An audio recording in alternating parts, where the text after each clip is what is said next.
Hello, everybody, and welcome back to New Plan Learning's Demystification series, where it's our goal, our hope, that we're providing useful information for school superintendents and school leaders in bite-sized pieces so that you'll have some more tools in your toolbox to help your students and help your schools. Today, we're really honored to have Ariadna Trapote with us. I'm going to tell you a little bit about Ari's background in just a minute, but before I do that, and I'm talking to you educators, you teachers, have you ever been around friends when they're a first or a second generation American, and you start to talk about their background, their family, their culture, and you find out that for whatever reason, they no longer speak their native language?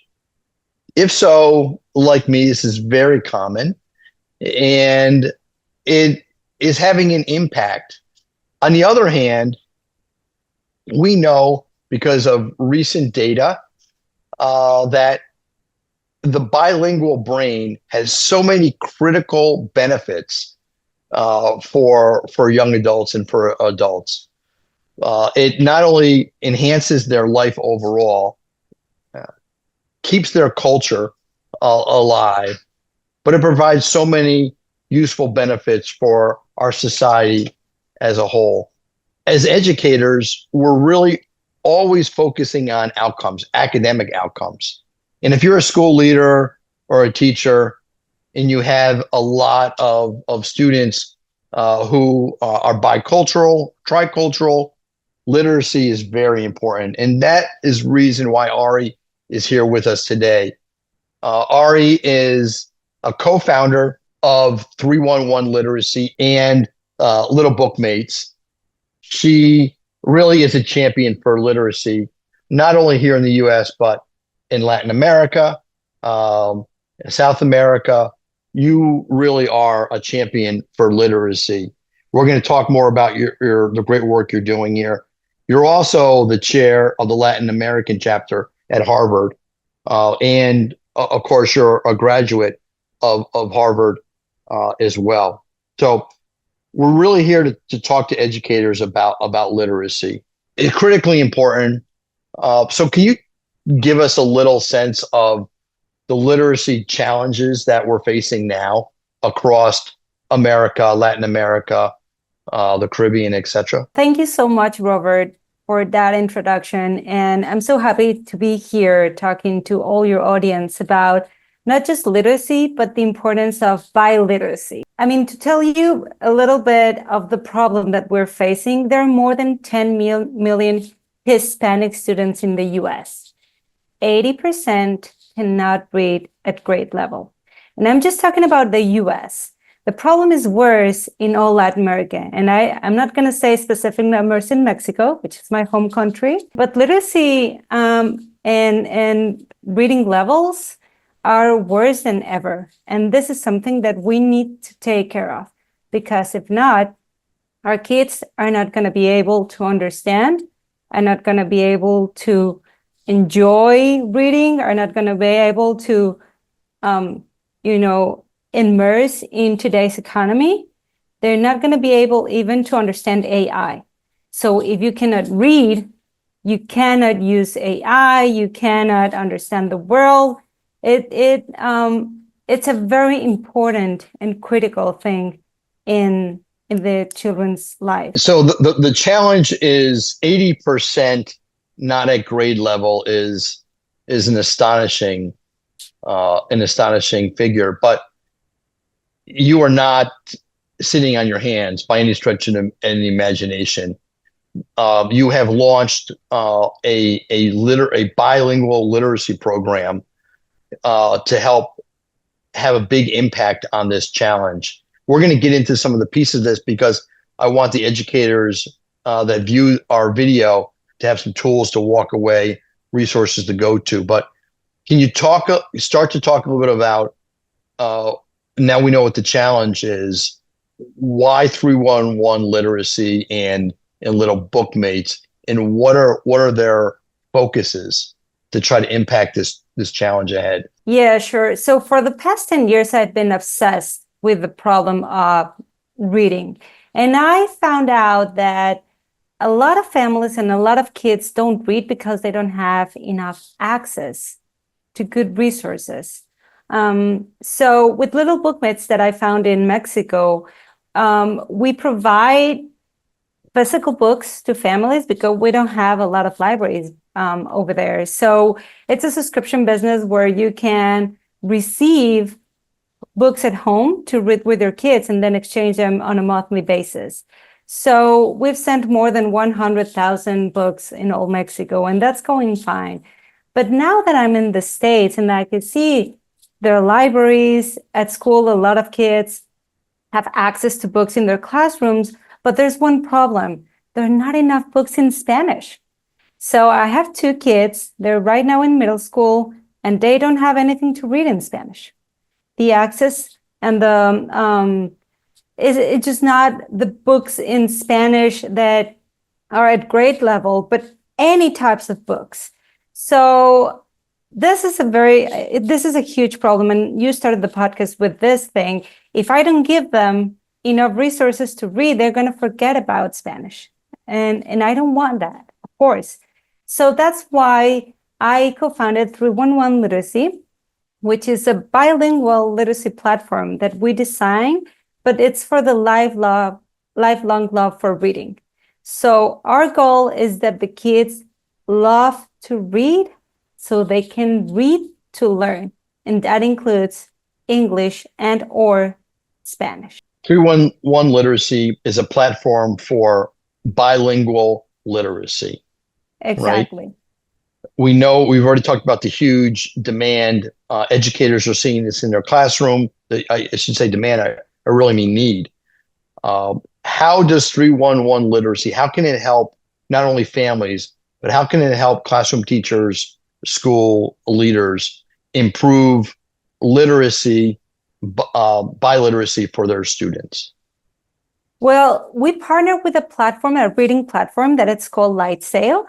And what we created is a reading tournament, an international reading tournament that it's called the Great Reading Tournament. So we just had our second one. And with this tournament, kids are competing from a lot of countries, 5 countries in this past tournament, and to see who reads the most minutes in English or Spanish. So what we could see and what we demonstrated is that if you give the kids the right incentives, they will start reading. And guess what? After 10, 15 days, it can become a habit. Because if the kids can read and they start learning and they start understanding what they're reading, then they will want to read more. So what we give is prizes like computers, laptops. We also launched some challenges that if you read in your not native language, for example, if your native language is English and you read in Spanish, you can win another prize. So this way, if we incentivize kids are going to read, and they're going to read a lot. So that's why with 311 Literacy, educators and families and teachers can join for free and can give the kids access to this amazing tournament where they will find out what their kids are reading and how many minutes they are reading. Ari, thank you for sharing and congratulations on completing the second Great Reading Tournament. 5 countries, students from 5 countries participated. How many hours, if you know at this point, how many hours were completed? So we had, as we said, 5 countries. So we had students from Mexico, the US, Peru, the Dominican Republic, and some students from Pakistan. And they, during the 3 weeks that the tournament lasts, they completed 1.3 million minutes. So those are minutes that kids don't spend on social media, that kids don't spend, watching videos or TikToks, or there's being spent on reading, on books. Imagine the knowledge transfer that this accomplished. You're having a huge impact. I'm excited about this. Are you going to do the tournament again? And if so, do you know when? Yes, we will have another tournament in March. It's going to be from March 1st to the 23rd. Again, joining the tournament is for free. Okay, so any school can join. And at the end of the tournament, we give the schools the statistics. So how many books your students read, what types of books, how many minutes, how many hours, and a lot of things that I think teachers, parents, and educators in general will it will be handful for them to know this information. In this past tournament, kids read 55,000 books. So in just 3 weeks. So with that, you can imagine the power of a tournament like this. And not only that, we're putting together communities from Latin America and the US. So we have, for example, a classroom in Tlaxcala, which is the smallest state in all Mexico. And we have a classroom from Philadelphia, for example. And then we can have cultural exchanges on what books they read, for example, or how their city looks like, or their town looks like. Kids in Tlaxcala don't have buildings, they have volcanoes. Kids in Philadelphia have a lot of buildings and maybe no volcanoes. So imagine the cultural exchange that this can create. I first started by asking this question or posing this question. How many of you know people that are first generation or second generation, but they've lost their native language, they've lost their native culture. This is more than just simply reading. You're helping reinforce cultures, and which really strengthens the family unit. Ari, tell us, how do school leaders, do teachers, how do they connect with the Great Reading Tournament, which is coming up in March? How do they find out more, and how do they connect with it? So they can go to 311literacy.com, and we have a form there, so they can give us their email and we can contact them. Because there's another thing that I want to talk about. Within our reading tournament, we gave the kids our unique content that we are creating on values and virtues. So for this tournament, we developed the first value, that it's the golden rule. And we developed this in Spanish and English. And it doesn't only explain what the golden rule is, but we wrote 3 different books in English and 3 in Spanish, and we created videos in English and Spanish, study lessons, teacher lessons, family lessons, everything that helps the educators, families, teachers, and the kids to understand what the golden rule is. So we're going to continue developing this sequence of values and virtues in both languages. We want to make sure they are appropriate for everyone, every religion, every race, for everyone. We're agnostic. We want the kids to be great. So within this tournament, a lot of kids read and understood about the golden rule. I applaud you for doing that, and please continue teaching values, weaving it into our education platforms is so incredibly important to have a stronger nation, a stronger culture, a stronger family. And so thank you for doing that. And I'm excited to learn about the other values. How do educators, school leaders, is this part of, do they go to 311literacy.com to have access to those as well, or is it separate? So they can go into 311literacy.com and request more information about we call it the Great People Manual. And they can love it. They can access to that information as well. We can provide it, and we can even implement it in your schools. The first value is for free.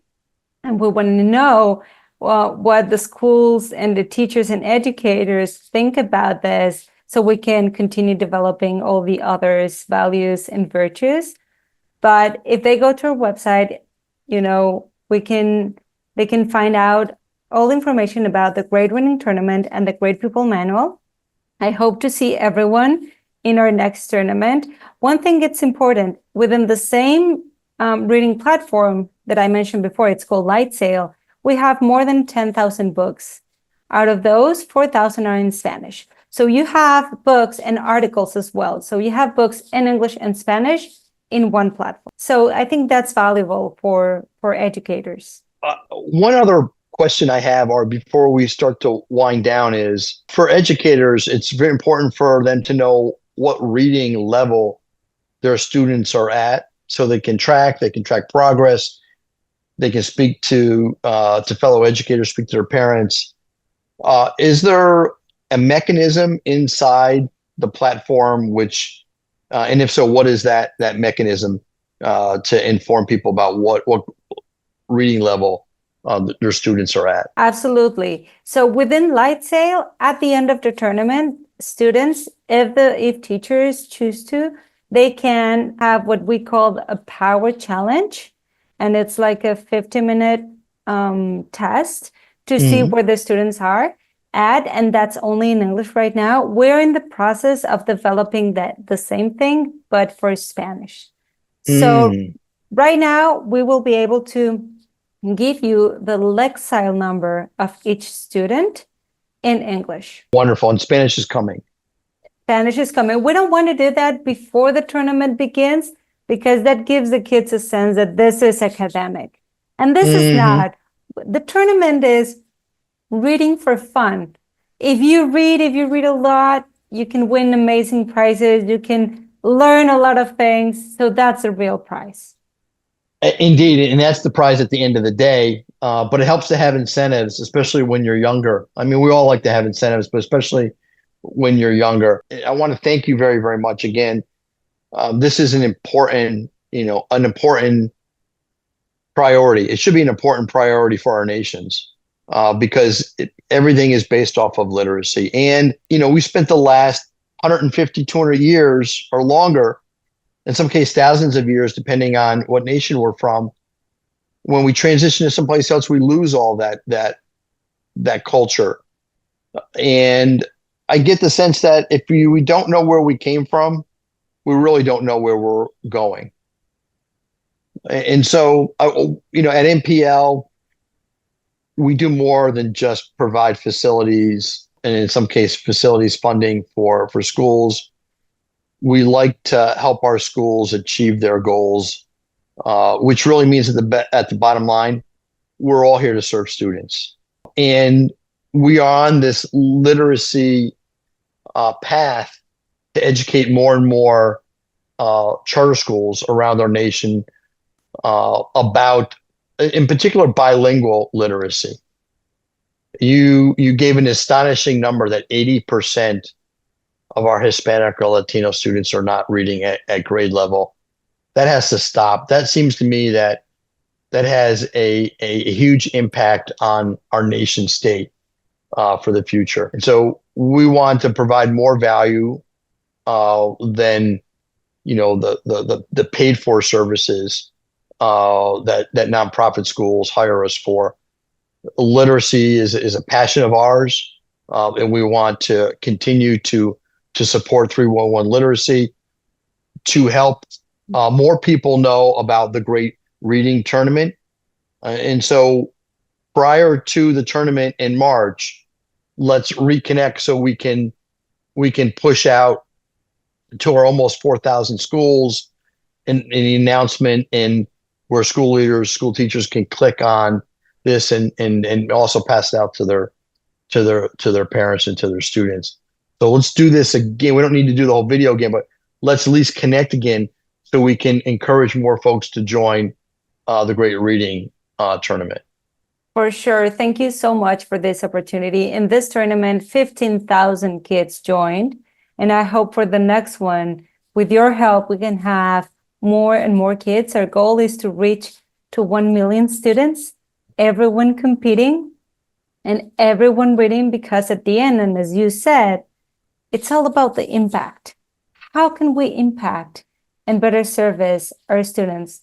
Not just the Latino, not just the Hispanic, but every single student has a right to love to read. Your parents must be so proud of you, what you have accomplished, what you are doing for tens of thousands, hopefully a million students. But on behalf of the MPL team, I really do want to thank you for all your hard work and your efforts. You're amazing, and we can't wait to share the good word about this. And also, I will connect you right now with our dear friend.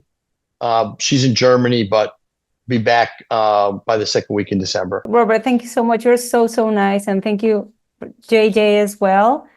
This you have no idea how this helps us. Happy to help. Please let us know if we can do more. Thank you. Okay. Thank you again. You're We'll welcome. stay in touch. Thank Thank you, you. Robert. Bye-bye. You're welcome. Bye-bye.